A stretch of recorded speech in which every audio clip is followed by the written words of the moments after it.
Come on in, everybody. We're fixing to get a storm. And the video didn't do right. Anyway, let me get in, climb up in my chair. I have my tea. Come on in. Where is my microphone? I decided to drag out this microphone, see if it does better. So come on in. I have iced tea today. I decided on a cup of iced tea. And the room was going. I was getting ready to do the show. Had everything set up. And the UPS truck came in. Let me get this microphone on.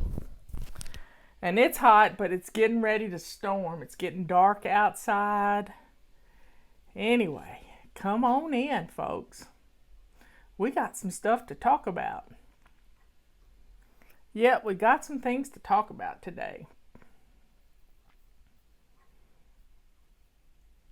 Come on in. Thanks for sharing, everybody. We're starting our whole new week out. Whole new week of sharing. And next Wednesday, she'll have all your names in a big old basket, and the kids will draw the name out again. And congratulations to Hope for winning. It's an amazing day, y'all. The good Lord is taking care of things. Just taking care of things. Oh. Come on in. I'm not playing any music today because I'm afraid that we're going to have a thunderstorm because it is really getting... Somebody's asking, how are you supposed to wash the purple rags? Well, what I like to do with the purple rags is when I get a new pack of them, I wash dishes with them in hot soapy water several times, and it just bleeds the dye right out. Now, I'm washing dishes to go into my dishwasher, so don't think there's some poison going on there because I'm just washing dishes, but I like to do that. Or you can take a bucket of hot water and stick them down in hot water. Some people like to take a cup of salt and put in the bucket, and that sort of sets the dye, but I like to bleed the dye out personally. But the sale on the purple rags is ending next Wednesday, a week from yesterday. So drink up. That's a good cup of tea. That's my sun tea. SUNT. I put water in my glass pitcher and I put 4 family-sized tea bags in it. And Liz likes to put vitamin C in her tea, and it tastes like it has lemon juice in it. How cool is that? And when I took my picture for YouTube, my hand was in the way, so that's kind of weird. I'll change that out when I go to edit to put it up. Anyway, folks, what are we going to talk about today at tea time? You know, I have a precious son. He is a good man. He's a good father. He was a good kid. And it took a lot for him to stand up to a bully in his life. It took a whole lot for that to happen. And when he did, the bully backed away. You know, we've all had bullies in our lives, somehow, some way. We've had people that have mistreated us. Let me take a drink. We've had people to mistreat us. And I know God, the Bible tells us to turn the other cheek and to be as good, kind, and sweet as you possibly can be. But there comes a time when we have to stand up for ourselves, and we do it in a kind way. We explain ourselves, and then sometimes we just need to walk away. walk away from relationships, walk away from family members. Sometimes you just have to say enough is enough, and you have to not associate with them anymore. As much as you may love them, there comes a time that you may have to just walk away. And that's not a bad thing. And if you do it and you pray about it and you know that that's the right thing to do, because God will show you who some people are. He will show you who they are. And when they reveal themselves to you, thank God for the awakening. Thank God that you have been shown what's going on here. And then you don't even have to say goodbye. You just need to walk away. And walking away is a good thing, because you're not setting yourself up for anxiety and anxiousness and anger and sadness and distrust, worrying about everything. Sometimes you just have to walk away and get those people out of your life. I'll never forget, my life started pretty much when I turned 40. Justin was telling me that his sister-in-law turned 40 this week. Turned 40 yesterday. And I said, Justin, my life started at 40. Except for giving birth to you, my life started at 40. I said, can you imagine me being Fly Lady, having been, being married to your father? And he said, no, Mama, I couldn't. No, I couldn't. Even Granddaddy L.E. would have found something kind of weird about what we do. And Robert has always been supportive of it. You just have to walk away. And that's okay.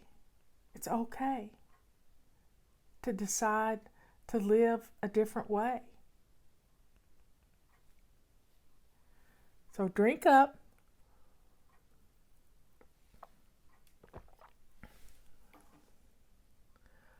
I was just speaking about this to my dear daughter this morning. Isn't it wonderful how God, the Holy Spirit, just pulls us all together? It's sad when you lose friends. It's sad when you lose family members. But there just comes a time when you have to say, I can't do this anymore. I've tried. I can't fix the relationships. I've tried. I can't. I love myself too much to be exposed to rudeness and sin. Yeah, sin. Because a lot of times what's happening is that we have to stand up for ourselves and say, I'm not going to be around sin. And that's okay. That's okay. Because flying is all about loving yourself. And when you love yourself, you will not put yourself in bad situations that could cause you to sin. So I want you to be strong. You don't need to be exposed to people who are rude. Life's too short. You need to surround yourself with people who lift you up, who give you the tools for that sweetness and love to come oozing out of everything. So folks, take some time today to think about your relationships, and if some of them are toxic, because sometimes we need to detox our lives in more than one way. I remember, this is a weird story. when you're married to, and I'm not promoting divorce. This is not what I'm doing, but what I'm saying is what happened in my life. The constant stress, and I have a problem with my own adrenaline. Adrenaline is, when you need it, it's great. You can lift a car off a baby. You know, adrenaline is a powerful tool from God. But when you're living on adrenaline constantly, and we're addicted to our own adrenaline, we're addicted to the chaos in our lives. And when we start freeing ourselves from this chaos in little pieces all along the way, when we start freeing ourselves from this chaos, all of a sudden, we're blown away about how calm we are, how our heart rate stays down, how when we meditate, that we can go into great meditation. So many years ago, when I left Justin's dad, Justin was 16, I told him I was not happy, that I was not happy. And he looked at me and he said, well, I'm happy. I said, yeah, I know you're happy because I make sure you don't get unhappy. And I can't live that way anymore. And I packed up my comforter and my stereo and my car and the clothes I had on my back and drove up to the farm and moved into the old store. Moved in. Because I knew I wasn't happy. And I wasn't ever going to be happy. That wasn't the plan for my life. Now, I don't much like divorce. But I couldn't live that way because my soul was being crushed. If I'd have stayed there, I would have never been the Fly Lady. I would have never created a book, much less 4 books. I wouldn't have done it. And because I was so beaten down. And a couple of months after I had left, and I'm in my late 30s. A couple months after I left, I had the worst case of menstrual cramps I had ever experienced. Do you know why I never experienced menstrual cramps being in the same house with Justin's dad? It's because of adrenaline. Adrenaline was stopping the pain. Yeah, it was stopping the pain. And then all of a sudden I could feel those cramps. And I just looked around and thought, why am I feeling those cramps now? Because I was totally calm. Totally calm. And I was thankful. I was thankful for the cramps. Because all of a sudden, here I was, and I knew that I had been living on adrenaline and walking on eggshells, anything to keep him from raging. And when someone rages and rages towards you, and you occasionally, I only got hit once.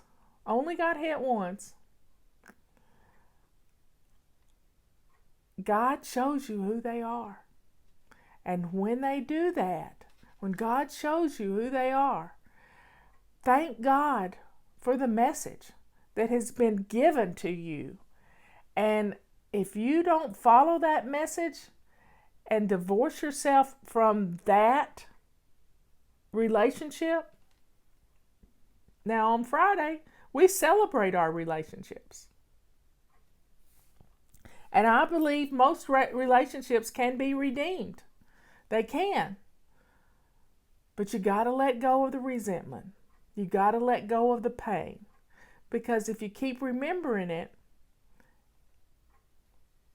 you're always is there's always going to be a thorn between you. You've got to forgive and forgive and forgive and forgive. Forgiving is constant. I know I'm sending you a mixed message because I believe marriages can be redeemed, but I don't think that 17-year marriage could have been redeemed.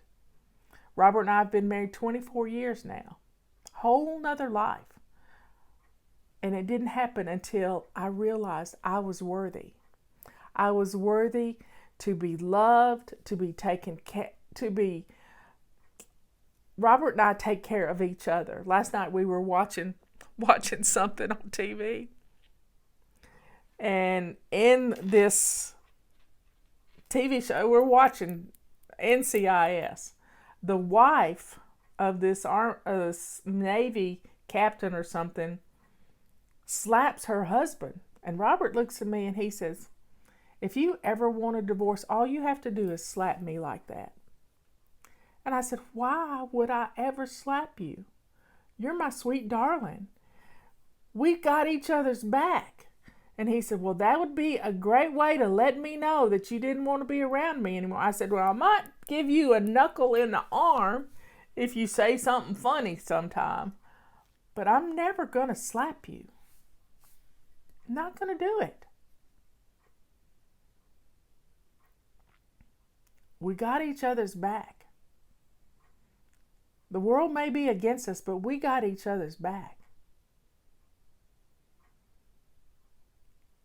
So everyone, take some time today to look at your relationships and see if they're nurturing. Do you have friends that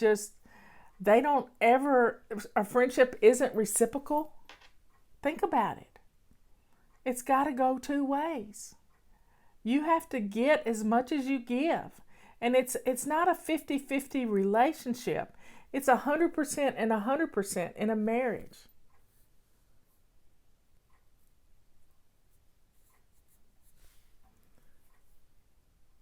So don't struggle trying to make it work and walk on eggshells, even if it's with a girlfriend that you've been friends since high school.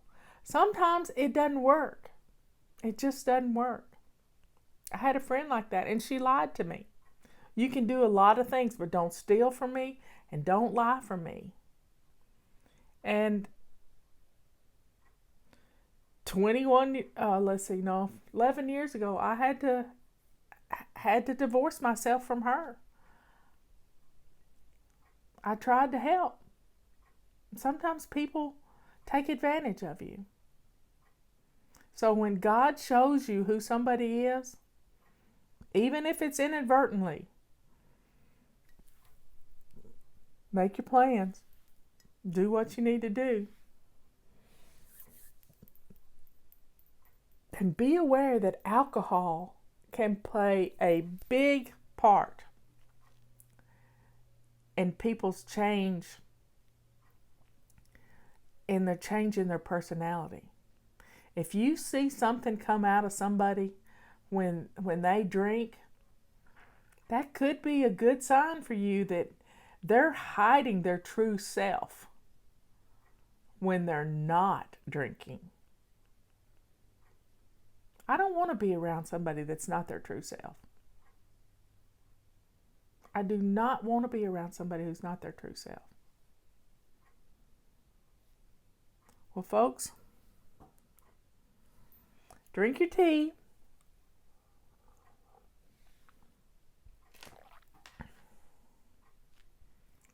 Take care of yourself. Love yourself enough to walk away. Just walk away. And you'll be better off for it. It might be hard at first. It may be different. But don't allow somebody to rain on your parade. Don't do it. Don't allow somebody to treat you badly just because they can.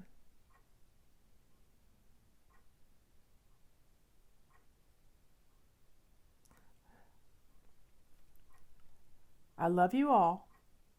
I'll see you in the morning. It's Friday. It's the weekend coming up.